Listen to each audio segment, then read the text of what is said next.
Don't be one of those people that are 40, 50 years old, still living with their parents or still living off their parents, which is, I think, totally ridiculous in my opinion. When I first graduated engineering school back in 2012, I was approximately $55,000 in debt, total debt. That is including student loans and including credit card debt. And I was making approximately $1,100 a month after taxes. Now, that may sound like a lot to some people. However, if you are familiar with the United States and the different areas where you can live and the cost of living is fairly high, you know that really isn't that much. I'm talking about the areas such as Los Angeles or San Francisco or New York or the Washington, D.C. area. These are just some cities in the United States where the cost of living is pretty damn high. So $2,200 a month can help you almost just scrape by it. And depending on your situation, it may not even allow you to get a one-bedroom apartment for yourself. Not only that, but I also had a lot of bills that were piling up on me. Obviously, all the minimum payments on the credit cards. I also had to get my own insurance, my own car, my own medical insurance. And so after a lot of consideration and thinking about whether or not I should move back in with my parents, I actually ended up moving back in with my parents to kind of help relieve some of the debt and some of the financial situation in which I was. So fortunately and gratefully for me, my parents kind of took me back in. My parents always taught me to be responsible ever since I got my first job.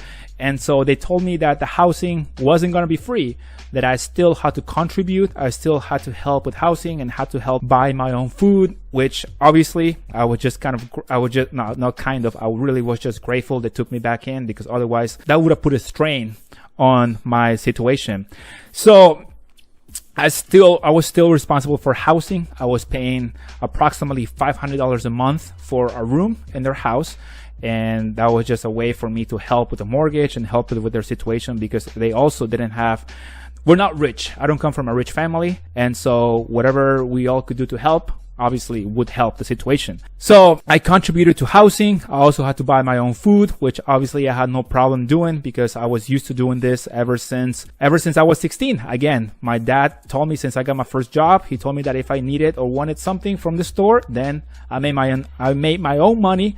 And I was free to get whatever I wanted with the money that I got. Also, obviously, I was responsible for different bills, the regular bills that I talked earlier, talking about cell phone, car, talking about insurance for your car, talking about student loans. I also had my credit card debt. I also had to deal with a lot of car repairs and all the time that it obviously took to get my car repaired. And on top of all that, of course, as a young person, as a young 23-year-old, 22-year-old, I also went out a lot. So needless to say, my parents, by helping me move back in, they helped me relieve some of the financial stress under which I was. I paid off approximately $20,000, if not a little more, from all the debt that I originally had. And I lived there for approximately 3.5 years until I was able to, at that point, make a little bit more money because I have more experience. So I have a couple of lessons here for you that I think are going to help you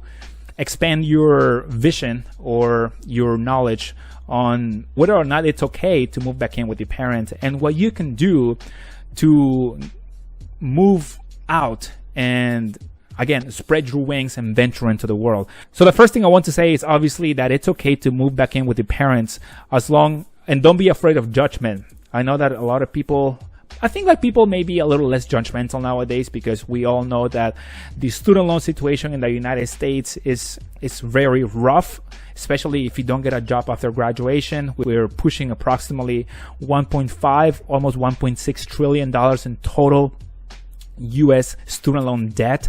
So that's a lot of money. That's a lot of students that are not getting jobs after graduation and who obviously are going to struggle when it comes to paying those loans off. However, if you're an engineer and you actually did well enough, I think you should have no problem making an effort in paying those student loans back as soon as possible. I think it would also depend on how much student loans you got. The second thing that I want to mention here is even though you're gonna move back in with your parents, don't be a leech and don't and contribute to the effort. If you are living with them, I personally think that a way of saying thank you is at least providing some type of financial assistance to your parents. And if your parents don't need it, I mean, at least, I don't know, like, I mean, at least do something nice for them. I think being grateful for the opportunities or for the situations in which you find yourself, especially for when your parents take you back in after college, it's something to be grateful for. Also, if you don't have a job on the field,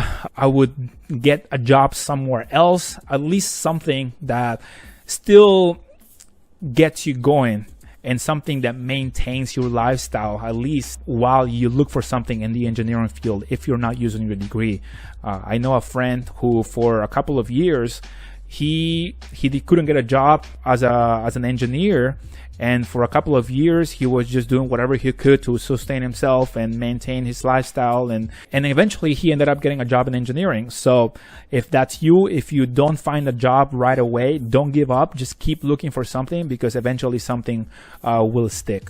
The fourth lesson that I want to share with you here is that don't stay there forever. Don't be one of those people that are 40, 50 years old, still living with their parents or still living off their parents, which is, I think, totally ridiculous in my opinion. I mean, obviously, unless you really, really need the assistance. But I think that the more you rely on people, the more you want to rely on people, and the more helpless you become. The longer the assistance goes, the more reliant you become.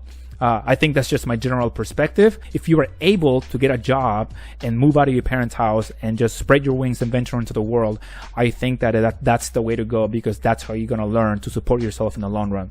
And then the last thing that I want to share here with you is, while you're living there, take advantage of the financial help and actually pay off your debt, or actually help yourself be in a better position for the future. Because if you just live there and just blow all your income and all the money that you make, and you just blow it on bar tabs and just taking trips with friends and just living the extravagant life, living under your parents' roof, you're not gonna put yourself in a better situation, and you're just gonna find yourself living there for a long time. If that's you, if that's what you want to do, I guess that's on you. Obviously, people make different choices, make different decisions, but my point of view is that it's important to take advantage of the opportunities that we're given. So if you are given the opportunity to not pay rent or pay a discounted rate on rent, then obviously take advantage of it. So overall, I just wanted to share these lessons with you and make you a little bit more at peace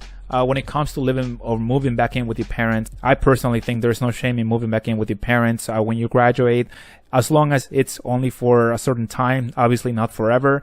And so long as you keep growing and keep expanding your skills and always looking for ways to improve your situation, and not just sucking the life out of your parents and then just not being grateful at all and just being anyway. So I just wanted to share that insight with you, these lessons. If you like the video, if you find it useful or valuable in any way, let me know what you think in the comments below. Like the video, consider subscribing, and as always, have a great week. I'll see you guys on the next one. Peace.